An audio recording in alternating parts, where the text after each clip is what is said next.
It's a question I get asked all the time. It's on a budget wedding photography. And look at, like, everybody knows that 80% of the videos I make are about buying better gear for less money. Just because it's expensive doesn't mean it's great. I do a lot of DIY stuff that you can make for like $5 or less. I'm not a fan, nor do I really believe in wrecking someone's perfect moment. Obviously, you have to have the skills. Gear is not going to help you take better pictures. You're supposed to be making pictures, not taking pictures. But I get asked all the time about budget wedding photography. And my answer is no. If you want to do it like here or there, I understand budget wedding photography. And I'll be talking in a video tomorrow about that. Not budget photography, but what you should have for a wedding. And for a professional wedding shoot. This is assuming you've got the skills, of course. But if you got the skills, you should already know about this kind of gear. And know how the hell to use it, of course. If you're focusing on the gear during a wedding shoot, then you're just you're jacking up the wedding shoot. But I don't really believe in budget wedding photography unless you're just going to do it here or there for like a brother or a friend or something. It's like, what should I bring? You know, my brother wants me to do the wedding because he's po and he doesn't have any money for a wedding. But that's understandable. It's like, well, then you grab a few, you know, a 35 millimeter, 35 to 70 push-pull f2.8 lens, and you know, I understand that. And if you plan on actually doing wedding photography, I don't really believe in budget wedding photography because a wedding or two will pay for the gear like that. Then everything else is gravy. And you know, if you got to borrow the money or sell something, you know, you need about $3,000 to $4,000 worth. I'll talk about all this tomorrow in the part 2 of this video. You need about $4,000 worth of gear. You need a couple cameras, you need a couple speed lights, you need a power pack, you need a few lenses. You need to have the damn skills, of course. Obviously, the gear isn't going to help you make good photographs, so you have to know what the hell you're doing. But as far as wedding photography on the cheap, I don't really believe in it.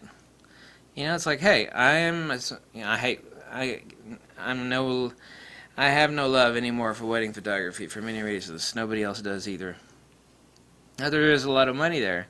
If you figure you're going to start doing wedding photography, borrow some money. Go get a bank loan. Borrow some money from somebody that trusts you. And it's like, I'm going to do this. And if you do even if you do a half-ass job with the correct gear, and you have, you know, you've gone through some training, you know, the gear will pay for itself. You can pay back the loan in 2 or 3 weddings. So I don't really believe in wedding photography. You know, don't screw up someone else's special moment. It's like, well, we hired this guy, but you know, he just got into it, and you know, he didn't have the right equipment, and his flash kept running out of power, and he missed us. But no, I mean, that's a special moment, you know, for someone else. And if you're paying them, if you're charging them for a real wedding shoot, then you should at least have the skills, obviously. Whether those skills are good enough or they're awesome is another matter. But you need to have at least the correct gear for it, you know. Borrow the damn money. My point is I don't really believe in budget wedding photography. If you're going to do it part-time, I got it. But if you're going to make that a job that you're going to do, I'm going to focus on wedding photography.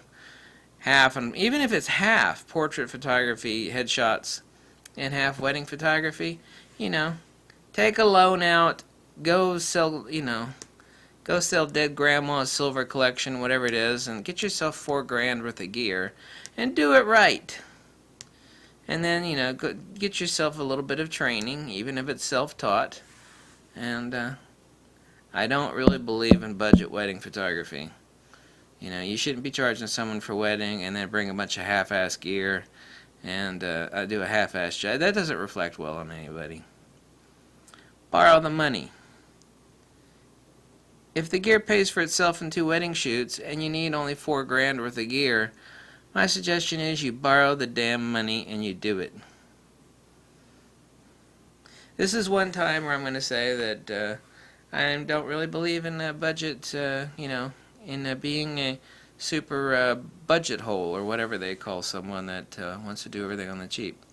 There are some hardcore pros that only shoot a wedding with a single rangefinder Fuji, and they're able to get away with that because they got the skills, baby. It's like, well, I know some hardcore professional wedding photographers, and all he does is use 2-speed lights and a Fuji X100T. Yeah, but that guy's got some hardcore skills. You know, you don't have those skills. I'm assuming you don't. That's something different. While it is not about the gear, you really should have the correct gear, for God's sakes, because it will pay for itself like that. If you do 2 or 3 weddings, it's already paid for. So, yeah. On the budget wedding photography, no. No. Not if you're going to make a job out of it, no. Bye.